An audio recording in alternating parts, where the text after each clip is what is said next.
Juste avant le début de ce podcast, je te faisais remarquer que tu es le premier représentant d'un média qui vient sur notre modeste chaîne de podcast. Mais aujourd'hui, du coup, les gens, s'ils se tournent aussi vers des médias différents tels que les chaînes YouTube que je t'ai citées ou des chaînes de podcast ou même des comptes d'information de type réseaux sociaux, c'est parce qu'ils se disent que ces gens-là sont libres et que le journalisme, lui, ne l'est plus parce qu'il appartient à Bolloré, parce qu'il appartient à Bouygues, parce qu'il appartient, voilà, avec les scandales récents qu'on a vus pour C8, etc. Mais Hugo Décrypte, il fait le même métier que moi. C'est trop facile de se dire c'est de la faute des médias.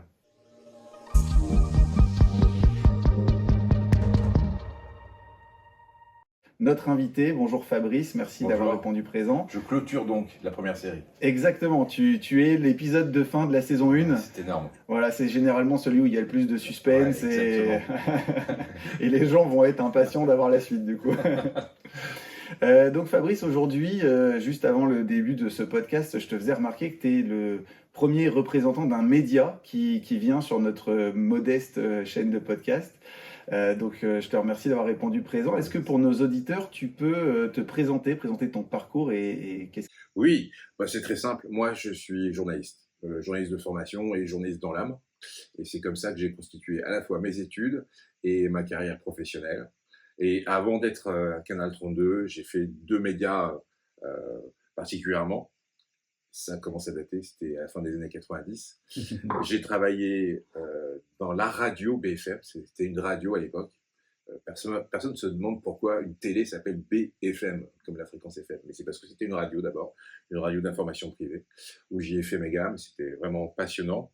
Et puis j'ai travaillé aussi à l'émission C'est pas sorcier, que je crois que tout le monde trop connaît. fort. Voilà, en tant Ok. que journaliste, voilà, j'écrivais les scénarios, je cherchais des décors, et chaque journaliste avait sa petite thématique, son petite émission à créer, et ça durait parfois 2-3 mois. Un peu comme MacGyver, tu connais plein de choses. Ah Ce que oui, c'est pas oui, sorcier, c'était. oui, mais c'est comme un peu Sheldon dans Big Bang Theory, l'acteur, il n'est pas un scientifique, donc moi je ne suis pas non plus quelqu'un d'hyper cultivé à tout savoir, mais en tout cas c'était très formateur, cette émission.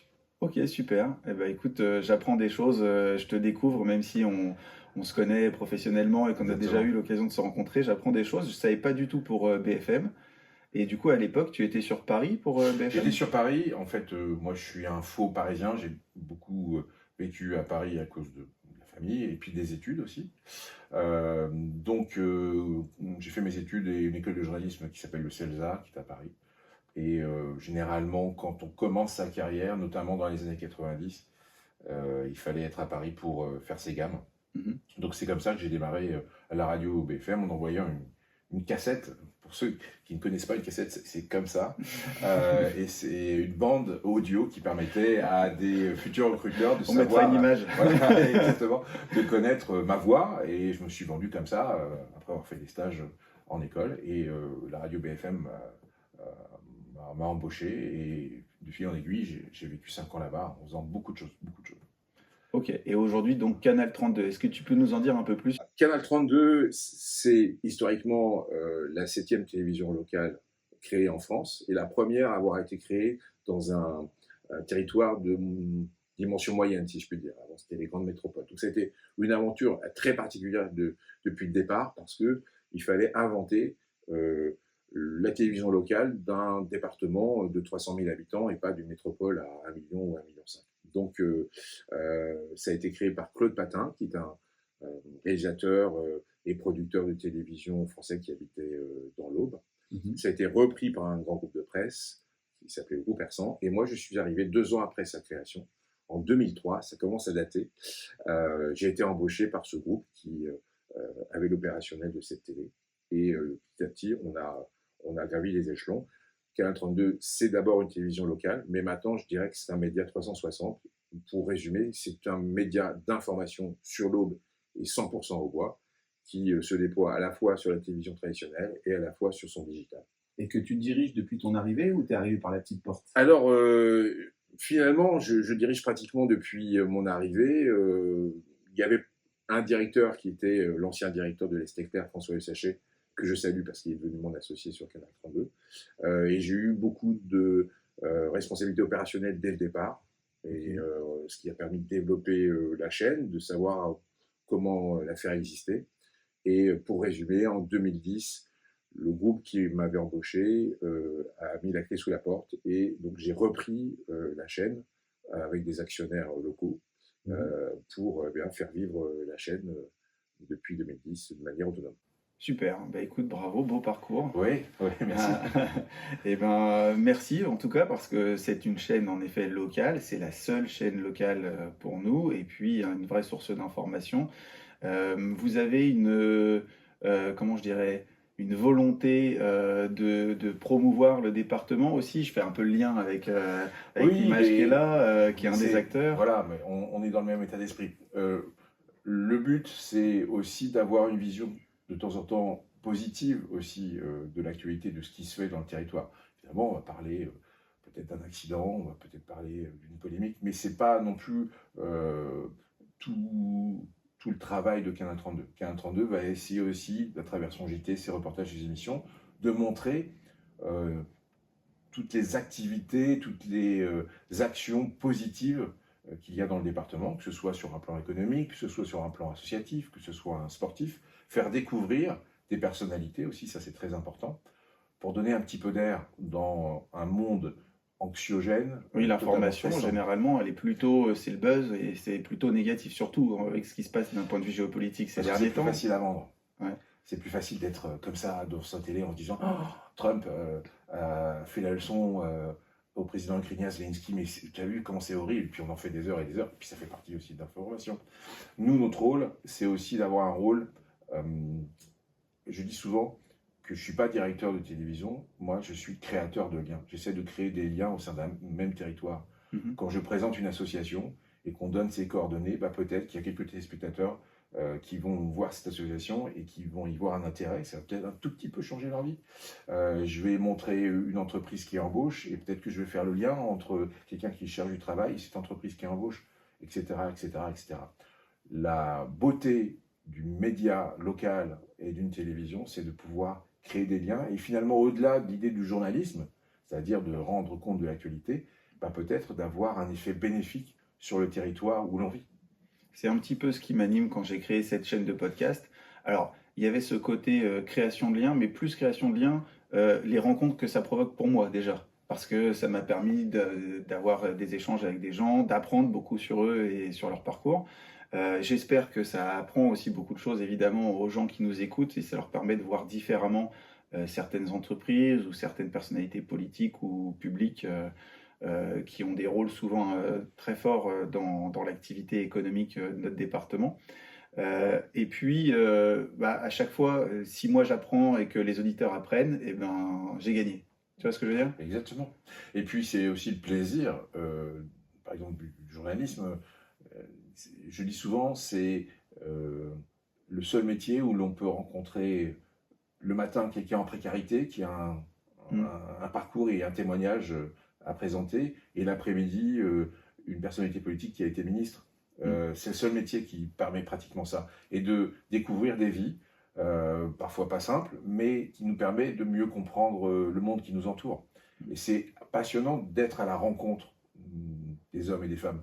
Ouais, Ils ont tous quelque chose à je raconter. suis d'accord. Je suis d'accord. Et si tu devais citer pour les auditeurs une émission de Canal 32, comme ça, qui met en avant le côté positif du département, Alors bizarrement, ce qui me vient à l'esprit, c'est pas une émission, c'est une période.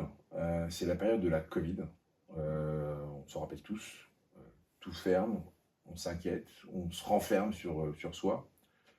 Et on a eu de la chance à Canal 32 d'être en phase, ensemble, en tant qu'équipe, et de se dire, on lâche pas, on va faire un travail au quotidien, on va pas s'arrêter de travailler, on va rendre compte. ce qui n'est pas considéré comme la profession non nécessaire.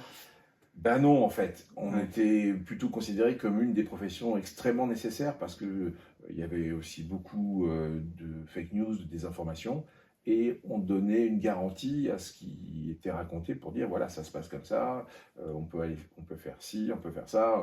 Bon, on a donc été un relais d'information Pour les gens qui étaient enfermés. pour les gens qui étaient enfermés. Et ce qui était assez intéressant, c'est qu'on avait fait aussi des séries d'interviews en FaceTime, en visio, qui permettait aussi aux gens d'échanger. On avait ouvert l'antenne à des petits clips. Les gens faisaient des pastiches, des parodies de chansons sur la situation, et ça faisait du bien, et ça faisait rire, etc. etc. Et toute cette époque-là, où on n'a pas lâché, où on a travaillé, c'était pas simple de vouloir travailler durant ces journées-là, et j'ai eu une équipe de journalistes et de techniciens qui vraiment s'est donnée, parce que ça faisait peur. Mais le lien qu'on a créé à ce moment-là avec la population amboise était fantastique. Il n'y avait plus de journaux distribués dans les kiosques ou au café. Ça n'existait plus. D'accord. Voilà, donc on était un des seuls relais et ça a été passionnant à faire. Est-ce qu'il en est resté quelque chose? Parce que ce dont tu me parles, j'ai vu beaucoup d'initiatives, en effet, beaucoup de choses qui ont été faites pour créer du lien, pour implémenter des nouvelles façons de travailler, etc., ou de diffuser de l'information, ou même parce que la communication, c'est pas qu'un sujet de médias en interne dans l'entreprise ou en externe auprès de ses partenaires ou clients. C'est quelque chose qu'on rechallenge constamment. Et il y a beaucoup de bonnes pratiques qui n'ont été que pendant cette période de Covid et qui derrière sont pas implémentées de manière pérenne. Est-ce que toi, du coup, tu as des actions que vous avez menées, tiré des choses qui sont restées? Je pense que ça va au-delà de cette période de Covid, en fait.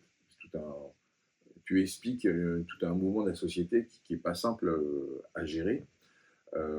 Nous, on en a retiré une cote de sympathie qui, je pense, est restée. Les gens nous accueillent très facilement. Bon. Après, je pense qu'on est dans une période extrêmement anxiogène où on se replie sur soi. Et mon travail à moi, en tant que média, humblement, c'est de continuer à propager ce vivre ensemble, c'est-à-dire de pouvoir se parler, pouvoir montrer encore des choses qui existent dans le département. Bref, ne pas être constamment sur les réseaux sociaux pour voir ce monde qui va mal, mais dire qu'à 5 ou 10 km de chez soi, il y a quelque chose de formidable qui est mis en place. Donc moi, mon travail par rapport à tout ça, c'est de dire il existe un vivre ensemble. Et parfois, on le perd beaucoup en ce moment. Hein. Chacun est un peu anxieux, parfois aigri, etc. etc. Bah, moi, mon travail, qui est un peu une sorte de choix, c'est de se dire, bah, je peux peut-être encore faire du lien.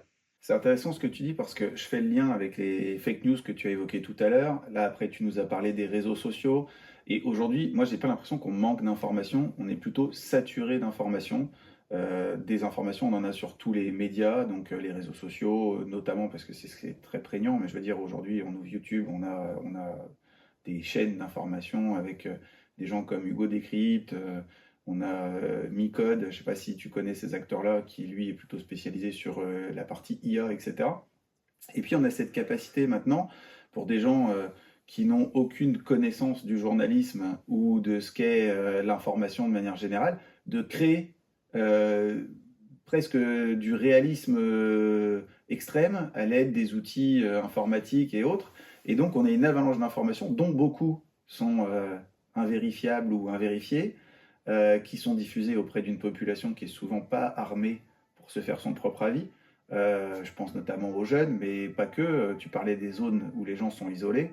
Les zones où les gens sont isolés, ben, si la seule source d'information qu'ils ont, c'est BFM, dont tu parlais tout à l'heure, ou Instagram, ben, ils ont quand même qu'une version très fragmentée de la réalité. Et du coup, est-ce que, pour finir mon propos, est-ce que Canal 32 ou toute chaîne finalement de proximité trouve sa place justement dans une information plus locale et plus vraie? Est-ce que c'est ça la mission? C'est ça la mission, mais tu as dit beaucoup de choses là dans ta proposition, donc je vais essayer de séquencer. D'abord, le mot information. Pour moi, le mot information, c'est un fait vérifié et vérifiable. Donc, quand on dit sur Internet qu'il y a une tonne d'informations, c'est pas vrai. Il y a une tonne de fake news. Il y a une tonne d'avis. Il y a une tonne d'avis. Parce que c'est pas toujours des fake news. Oui, les fake news, c'est fait dans l'intention de mentir. Quand ces opinions utilisent des fake news, ça devient des fake news. Ouais. Celui qui parle a l'impression de dire la vérité, voilà. Mais c'est sa vérité, voilà. Quoi. Quand Trump dit un mercredi que Zelensky est un dictateur et qu'on lui pose 3 jours plus tard, vous avez dit que Zelensky était un dictateur, et qu'il dit ah bon, non, je sais pas, non, je pense pas que je l'ai dit. Bon, on est dans un travail qui est un peu Lui, étrange. à lui tout seul, c'est... Voilà, tout ça, c'est une avalanche de fake news. Mais ce que je veux dire, c'est que il faut être d'accord sur les termes. Il y a une avalanche d'avis, de jugements et de fake news sur Internet. Qui revêt le manteau de la vérité et du sérieux. Ouais. Et voilà. Donc, c'est là où il y a le danger. Et pour répondre à ta question, Canal 32, dans son humble travail et dans son territoire qui est l'Aube, comme d'autres médias d'ailleurs, j'en ai pas exclusivité, et heureusement, l'idée c'est qu'on puisse être le garant d'une information et d'un fait vérifié. Et dire que ce que nous on raconte, c'est vrai parce qu'on a travaillé pour, et on a travaillé pour sa vérification. Évidemment, on n'espère pas se tromper, mais on s'est rarement trompé, en tout cas. Et c'est là tout le travail. C'est-à-dire que il y a une place énorme à prendre dans la vie des gens pour les guider sur des choses qui sont réelles. Maintenant, le danger, et là on va commencer à philosopher, c'est que ça fait à peu près un peu moins d'une vingtaine d'années que les réseaux sociaux existent. Elles ont un peu transformé la manière de se comporter et la manière de voir l'information, ou la consommer. Et il est vrai que quand je discute avec des personnes, quand je donne des faits vérifiés et vérifiables, certains me disent « c'est faux, c'est ta vérité, ce n'est pas la mienne ». C'est la terre est plate et la terre est ronde. Exactement. Ouais. Et à ce moment-là, on a un danger. Et quand je disais le vivre ensemble, si on n'est absolument pas d'accord sur certains faits, est-ce que la terre est plate, est-ce que la terre est ronde, eh ben on commence à se désunir et ça peut aller très très loin. Mais aujourd'hui, l'information, elle circule quand même super vite. Et donc, l'information vraie comme l'information fausse, elle peut prendre des proportions. Enfin, je pense, tu vois, tout ce qui se passe sur les rapports hommes-femmes et puis les scandales qui sont découverts d'hommes qui sont dans l'abus, etc. Enfin, quand on voit la vitesse de propagation de ces choses-là, ça, c'est très bien, ça sert la cause de l'égalité homme-femme. Et à l'inverse, ça met aussi rapidement en porte-à-faux des entreprises ou des entrepreneurs, si jamais c'est des sujets qui ne sont pas avérés. Alors je ne parle pas des grands scandales récents, mais je sais qu'il y a aussi une chasse à l'homme avec un H majuscule qui, pour beaucoup d'entre eux, est nécessaire parce qu'il y a des comportements qui sont, encore une fois, c'est pas remettre ça en question, mais je veux dire...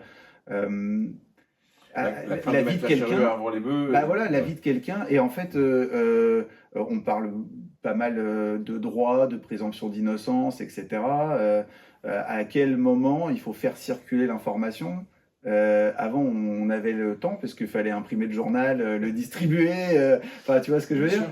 Maintenant il y a une suspicion de quelque chose. Alors j'ai pris un exemple très prégnant parce qu'avec les grands procès qu'il y a eu récemment, etc., forcément les abus physiques ou moraux, etc., c'est quelque chose qui est... Mais je veux dire, il y a des tas d'autres sujets par exemple, est-ce que oui ou non il y a eu du détournement de fonds, enfin il y a quand même beaucoup de choses qui sont liées à la vie d'une personnalité publique ou d'un chef d'entreprise qui doivent être vérifiées avant d'être diffusées et qui maintenant sont dites et assénées comme des absolues vérités et qui détruisent la vie des gens. C'est là qu'arrive un mot qu'on n'a pas utilisé, qui n'est pas forcément hyper connu du grand public, qui est le mot déontologie. C'est-à-dire que quand on est journaliste, on a une déontologie. C'est-à-dire qu'on va transcrire l'information selon des codes, des règlements qui font qu'on doit se prémunir de dire une bêtise. Il faut qu'on vérifie un fait, et peut-être parfois le vérifier pas uniquement par une source, mais il y a des règles comme ça, et il faut que ce soit plusieurs sources quand on est vraiment face à un scoop, etc. Moi, ce qui me fait réagir par rapport à tout ça, c'est le cas Mbappé en Suède, par exemple. Puisque là, pour le coup, il n'a même pas été convoqué comme témoin sur une possible affaire de mœurs. Et la logique, en effet, là, média s'est enflammé. sans attendre de... Parce que ça fait cliquer. Voilà, exactement. Et donc là, il y a un vrai souci, et c'est à la fois aux journalistes, et ils ne sont pas tous bons, parce que dans chaque métier, il y a forcément des gens avec qui on ne serait pas d'accord, comme dans l'immobilier, c'est la même chose. Alors, Mais, et là, il y a un travail important, que ce soit pour le journaliste ou pour la société tout entière. Qui je suis moi, quand je reprends une information, que je la commente, alors que je ne sais pas forcément d'où elle vient. Alors oui, tu parles du code de déontologie. Nous, par exemple, il est inscrit, voilà, les agents immobiliers ou peu importe la profession doivent se tenir à un code de déontologie, de confraternité, etc., etc. Tout ça, c'est des choses auxquelles on est censé souscrire quand on commence la profession. Mais on s'aperçoit aussi que l'intérêt personnel, quand il est sur la table, parfois le code de déontologie, il est lui sous la table et qu'on a les pieds posés dessus. Et dans le journalisme plus particulièrement en ce moment, il y a quand même ce grand débat de dire que le journalisme vit, et tu vas me donner ton avis, mais vit de subventions, vit aussi en étant acheté, racheté, et du coup maintenant en appartenant à des grandes familles qui ont des intérêts personnels. Alors c'est pas le cas de Canal 32, mais aujourd'hui du coup, des gens, s'ils se tournent aussi vers des médias différents tels que les chaînes YouTube que je t'ai citées ou des chaînes de podcast ou même des comptes d'information de type réseaux sociaux, c'est parce qu'ils se disent que ces gens-là sont libres et que le journalisme, lui, ne l'est plus parce qu'il appartient à Bolloré, parce qu'il appartient à Bouygues, parce qu'il appartient, voilà, avec les scandales récents qu'on a vus pour C8, etc. Moi, je prends pas ma position, enfin, j'aimais pas particulièrement l'homme dont il est question sur C8 et donc touche pas à mon poste, soit fermé, perso, ça m'a pas fait pleurer. Mais c'est vachement remis en cause et donc cette version simplifiée, rapide d'accès de l'information et faite par tu vois, un Hugo Décrypte qui est un jeune, etc. Mais Hugo Décrypte, il fait le même métier que moi. Il n'y a pas de souci. Après, il y a Hugo Décrypte et puis il y a toute cette zone d'influenceurs où il serait naïf de croire qu'il serait beaucoup plus indépendant que un journal qui a encore sa déontologie, même s'il est acheté par un grand millionnaire ou milliardaire, qui a sa société de rédacteurs, comme dans par exemple Le Monde, alors que Le Monde appartient à Xavier Niel et le fondateur de Free. Enfin, donc il y a plein de possibilités différentes de pouvoir gérer un média et même en appartenant à une grande fortune, pouvoir faire son travail de journaliste. Là, il ne faut pas mélanger peut-être parfois ce qui est fait aux États-Unis et ce qui est fait en France. Il y a parfois quand même des manières de fonctionner qui permettent, je pense, d'allier. En tout cas, d'avoir un florilège de médias assez important, de Mediapart à CNews. Là, je mets le... Oui, c'est plus une fourchette, c'est... Voilà, mais ça existe, ils existent. Et donc, il y a plein de médias différents qui permettent qu'une information d'abord sorte et puis puisse être commentée. Après, il y a aussi, je pense, un travail de fond que pas mal de médias réalisent. Moi, par exemple, c'est vrai que l'immédiateté de l'information est compliquée. Moi, c'est quelque chose que je n'avais pas, pratiquement pas, quand j'ai commencé mon travail. L'immédiateté de l'information, elle arrivait sur des dépêches AFP ou Reuters. C'était elle qui donnait l'urgent. L'urgent, ouais. Mais cet urgent avait déjà été vérifié en long et en large par leur rédaction. Et donc, on avait une sorte de tuyau qui était très très bien proportionné. Mais du coup, c'était un point commun pour tout le monde. Alors peut-être, mais au moins, la chance, c'est qu'il se plantait rarement. Mais ce que les gens cherchent maintenant à faire, c'est justement d'avoir avant les autres Mais ça a toujours été. Ça a toujours été, mais je vais te donner un exemple.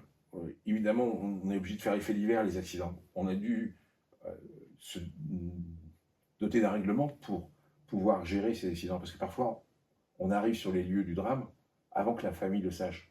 Oui. Okay. Donc, on fait notre travail, on raconte de manière anonyme ce qui se passe, etc., etc. Et on attend de savoir, via les autorités, etc., si la famille a été mise au courant. Parce qu'il n'y a rien de plus dramatique de diffuser un accident, même si on floute la plaque d'immatriculation, etc., mais ça peut se reconnaître. Vous vous rendez compte? Et d'apprendre par un média le drame. Donc voilà une règle qu'on se fixe pour essayer d'être dans un ordre des choses qui permettent d'annoncer l'information, mais aussi de respecter bah, la douleur de certains, etc., etc. Bon, donc ça peut toujours s'organiser.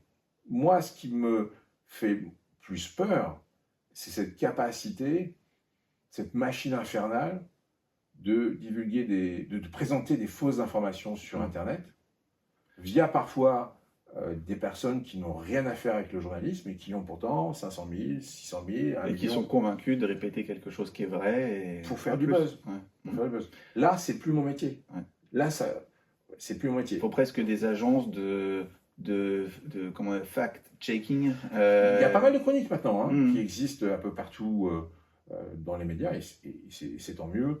Si tu regardes le journal TF1, il y en a toujours un. Si tu vas sur France Info, il y a une vérification d'un propos aussi d'homme politique ou de chef d'entreprise qui a été sur l'antenne la veille, etc., etc. Parce qu'il ne faut pas croire, le fake news, ce happening permanent, il n'est pas forcément aussi, je vais quand même défendre ma profession, il n'est pas forcément aussi alimenté uniquement par les journalistes. Oui. Il y a tout un système où les gens s'emparent d'une brève et je dis sur Twitter échange, le fond de ma pensée parce que je suis un homme politique et je vais accuser de quelque chose, etc., etc. Et je vais dire un fait qui est faux pour conforter ma position, etc., oui, etc. ou une toute petite partie d'un échange qui est extraite de son contexte et à laquelle je donne l'intention et le ton que je veux. Quoi. Voilà. Et donc, c'est toute la société entière qui joue dans un mode de fonctionnement et qui joue à ça, et qui joue à un jeu dangereux. C'est trop facile de se dire c'est de la faute des médias. On doit faire notre travail. Je pense qu'il y a beaucoup de journalistes qui ont été en réflexion sur comment donner l'information, quelles règles. La règle des accidents, c'est une règle parmi d'autres, mais toute la société entière veut amener sa vérité et c'est pas simple à gérer. Il y a une éducation peut-être à faire, je dirais presque scolaire. C'est ça. De comment, c'est un peu comme l'éducation financière, tu vois, qui est un sujet chez nous pour l'immobilier, la partie crédit, assurance, gestion de patrimoine et autres qu'on essaye d'amener aux clients. Bah, il y a peut-être une éducation aussi à comment consommer de l'information, où aller chercher. C'est ce qu'on appelle l'éducation aux médias. C'est dans toutes les bouches des hommes politiques. Mais comme nous sommes endettés à des milliards et des milliards et des centaines et des milliers de milliards d'euros, on ne voit pas beaucoup arriver les fonds qui permettraient de faire cette éducation aux médias, qui, à mon avis, est pourtant essentielle parce qu'à un moment ou à un autre, on ne va pas savoir, encore une fois, on ne va pas savoir vivre ensemble. Oui. Si à un moment... Tout le monde s'oppose sur des sujets d'opinion alors qu'ils sont nourris de désinformation. Et ça peut tendre vraiment les relations vraiment particulières, personnelles du quotidien. Moi, c'est ça qui m'inquiète le plus possible. D'autant que c'est finalement une arme de politique, c'est une arme économique, et tout le monde sait très bien que dans les repas de famille, les sujets qui fâchent, c'est la politique, la religion, voilà, et donc tout ce qui est dérivé aussi avec l'information qui est diffusée et utilisée. Ok. Bon, pour revenir sur une note plus positive et peut-être plus locale. Moi, j'avais quand même, dans les questions que je m'étais préparées pour aujourd'hui, l'intention de te demander, du point de vue de mon spectre à moi d'entrepreneur, et de celui, je pense, d'une partie des gens qui nous écoutent, comment on travaille avec Canal 32 et quel intérêt pour nous de le faire? Qu'est-ce que tu préconises en termes de communication par rapport à l'utilisation d'un média comme Canal 32? Voilà, si demain je veux entreprendre à Troyes ou dans l'Aube plus généralement, comment je fais appel à toi? Pourquoi? Peut-être pour combien? Est-ce que tu peux nous donner des infos sur ce sujet? Je vais te dire déjà comment on vit, ce qui va donner une partie des réponses. Historiquement, les médias vivaient beaucoup de publicité locale. Voilà. Cette publicité locale, maintenant, elle est partagée par beaucoup d'acteurs, y compris Facebook, Google, etc., etc. Il faut savoir que 50% des publicités locales, je dis bien locales, hein, en France, est déjà partie chez ce qu'on appelle les GAFA. Donc, l'idée, c'est en tant que télévision et médias digital, se dire qu'est-ce que moi j'apporte que les GAFAM n'apportent pas. D'abord, quand on diffuse une information chez moi, elle est crédible et elle est hyper locale. On ne va pas être dans un océan d'Internet à côté de Menen, à côté de Coca-Cola ou de la marque inconnue qui t'explique en 3 minutes comment faire fortune. Ouais. Voilà. Ce genre d'information, ce genre de publicité, elle n'existe pas chez moi. Tous mes annonceurs ont une crédibilité qui ressemble pompeusement à la crédibilité en tant que média que Canal 32 a. Et donc, c'est pouvoir déjà diffuser une publicité dans un environnement qui est crédible. C'est déjà beaucoup. Et puis après, on a beaucoup travaillé les supports qui permettent en fait à des entreprises soit de se présenter en vidéo, ça n'a pas la même force quand on est simplement sur une petite page YouTube, etc. On va le présenter de manière assez jolie, très corporate. On va pouvoir travailler la relation avec l'entreprise. On va pouvoir lui apporter des supports qui sont plutôt assez jolis, qui sont assez premium. Donc ça va être aussi une possibilité pour l'entreprise de pouvoir créer des vidéos sur Canal 32, mais qui seront aussi utilisables pour ses propres supports de communication. Pour ses réseaux sociaux, pour ses réseaux sociaux, évidemment, ou son site internet, ou son écran d'accueil, etc. Ce que font beaucoup de nos annonceurs, c'est de travailler avec nous un support vidéo, quel qu'il soit, publicité, public reportage, etc. Et à partir de ce support vidéo, réutiliser des déclinaisons. Voilà. Et c'est ce qui permet à notre média de pouvoir avoir encore pas mal d'annonceurs. On a à peu près 150 par an. Et dans un environnement économique qui est assez intéressant. Contrairement aux idées reçues, la télévision locale, c'est pas cher par rapport à d'autres médias, tout simplement parce qu'on s'est adapté, on est une PME, et donc on est un produit local avec des tarifs locaux. Voilà.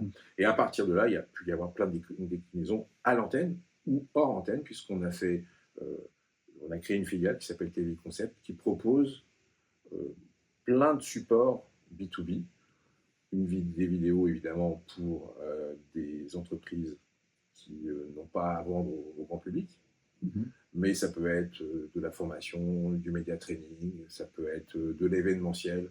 On crée par exemple un événementiel basé sur un jeu télé qu'on adapte à l'univers de l'entreprise. Oui, donc on n'est plus uniquement sur la chaîne d'information et on achète à Canal 32 son passage. Exactement. Il y a de la création de supports vidéo. Création de support qui passe pas forcément par la chaîne. Je suis comme M6, 50% de mon business et de mes revenus vient d'autre chose que de l'antenne. Okay. L'antenne donne des idées. Elle peut permettre d'avoir un univers. Nous allons accueillir de plus en plus des entreprises au sein de notre studio pour proposer des séminaires. Mais des séminaires qui ne seront pas dans une salle lambda. Ça pourra être filmé. On pourra en faire un résumé. On pourra faire intervenir des gens. On pourra faire du streaming que les gens regardent. On pourra recevoir du monde dans un espace de réception. Bref, on va faire ce qu'on appelle du town hall vidéo. C'est un argument marketing qui vient des États-Unis. Ça vient du fait que les town halls, les municipalités filmaient leurs conseils municipaux. Et à partir de là, les entreprises se sont dit on va faire la même chose, on va se filmer en réunion dans un endroit assez corporate et on va dynamiser un peu ces séminaires en y mettant de la télévision, en ayant peut-être un animateur, en faisant afficher des résultats, en faisant venir par streaming une personnalité, etc. Et l'attention en fait de la réunion la dynamique de la réunion devient beaucoup plus intéressante et plus forte que si on était dans une salle normale. Et ça, c'est l'avenir aussi de Canal 32, c'est de faire ce qu'on appelle ces town hall videos, c'est-à-dire d'ouvrir le studio, non pas uniquement à l'antenne pour le grand public, mais d'ouvrir le vidéo à des entreprises, comme si elles allaient dans une salle A ou B, mais avec beaucoup plus d'intérêt et d'outils. Donc, en tant qu'entrepreneur, j'ai donc accès en fait via Canal 32 à la chaîne. Exactement. Donc la chaîne, c'est pas que la chaîne, c'est aussi les réseaux sociaux de la chaîne, c'est tout les digital, vidéos, site internet, voilà, etc. etc. À la création de contenu, si j'ai besoin de finalement, comment tu as dit, TV Studio, TVI Concept. TVI Concept, ouais. voilà, et aussi à de l'événementiel. Exactement. Ok, super, je vois. Ouais. Il faut Ouais, être 360 pour vivre souvent. c'est comme nous, ouais. Voilà. On a obligation d'avoir un spectre large de services parce que si tu te contentes d'une seule action, tu es rarement rentable et Évidemment. pérenne. Surtout si, comme là on l'a connu au cours des 2 dernières années, tu faisais que de la transaction immobilière et que la transaction immobilière, oui. elle est divisée presque par 2. Là, tu te retrouves embêté. Exactement. Ok. Exactement. Multiservice. Et c'est bien, ça répond à ma question. Vous avez une chaîne de podcast? On n'a pas une chaîne de podcast, mais on a une chaîne, on a un site internet qui est un site internet de replay où on peut y avoir le streaming, on peut y mettre des thématiques, des chaînes éphémères. Okay. Donc, on va dire c'est pas du podcast audio, mais c'est du podcast vidéo, si je puis dire, le fameux vieux bon replay où les internautes vont chercher beaucoup d'informations. On est dans une croissance très très forte sur le digital. Évidemment, on va dire qu'en fonction des catégories d'âge, eh bien, des personnes un peu plus âgées vont regarder la télé de façon linéaire, c'est-à-dire je suis sur mon sofa, j'allume, etc. Et puis des plus jeunes vont aller picorer, soit en allant prendre une information sur nos réseaux sociaux. On a à peu près, par exemple, plus de 50 000 fans sur Facebook, donc c'est un mouvement dès qu'on publie, il y a quand même une force de frappe. Soit en allant plus loin, c'est-à-dire en téléchargeant notre appli avec tout ce qui est push, notification, ou en allant sur notre site internet et aller voir en fonction de la thématique et des informations. Je sais qu'il y a beaucoup de personnes qui, par exemple, me disent le soir, quand je reviens chez moi, je regarde sur l'application Canal 32 les reportages et les émissions de la journée et puis je picore. Ce qui m'intéresse. Voilà, okay. Exactement. Et ce sera de plus en plus comme ça. C'est normal.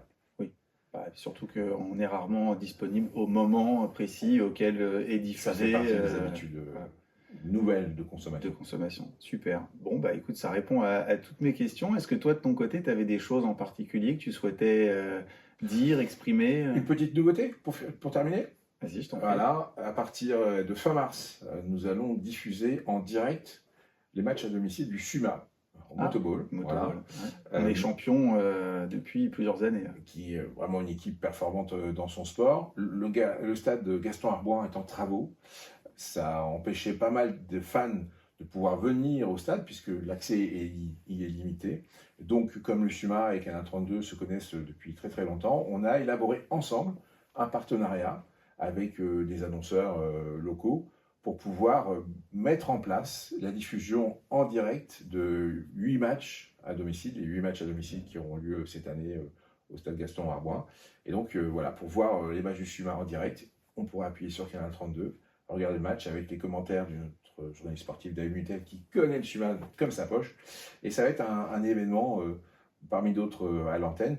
C'est aussi une manière de faire évoluer l'antenne qui sera de plus en plus axée sur des événements qu'on fera vivre en direct ou un tout petit peu en différé. Mais on va essayer d'être au plus près des événements de l'aube. Et ça, c'est sur la chaîne, mais aussi sur l'application. On peut le suivre en stream? Oui, c'est possible. Si je suis sur mon téléphone, ok, génial. Voilà. Bon, j'y penserai. Le SUMA sur Canal 32. Exactement. Ok, super. Attention. En novembre prochain, nous fêtons les 5 ans de la Nuit des Réussites. Ce sont les trophées économiques que Canal 32 a organisés et qui ont été un véritable succès, vraiment, je pense. Et cet anniversaire, on va essayer de le fêter avec la plupart, évidemment, des forces économiques auboises. Je pense que dans la célébration, dans le côté positif, dans la manière de le faire, c'est un bel événement à ne pas manquer, les 5 ans de la Nuit des Réussites en novembre prochain. Et il est très probable, puisque c'était une des sollicitations de Johanna qui est derrière l'écran et qui nous accompagne à chaque fois qu'on fait un podcast, il est très probable qu'on soit candidat, puisqu'elle nous avait déjà proposé de l'être sur l'année dernière. Donc cette année, tu nous verras. On ouvrira les candidatures à partir d'avril. Ok, super. Et Johanna, à partir d'avril. Super. Merci Fabrice, merci pour tout. Merci à toi. Et puis n'hésitez pas, si vous avez des questions, à les poser en commentaire sous cet épisode. On se chargera évidemment avec Fabrice d'y répondre. Et bientôt sur cette nouvelle chaîne avec son nouveau nom et son nouveau décor. J'ai hâte de vous y retrouver. Au revoir.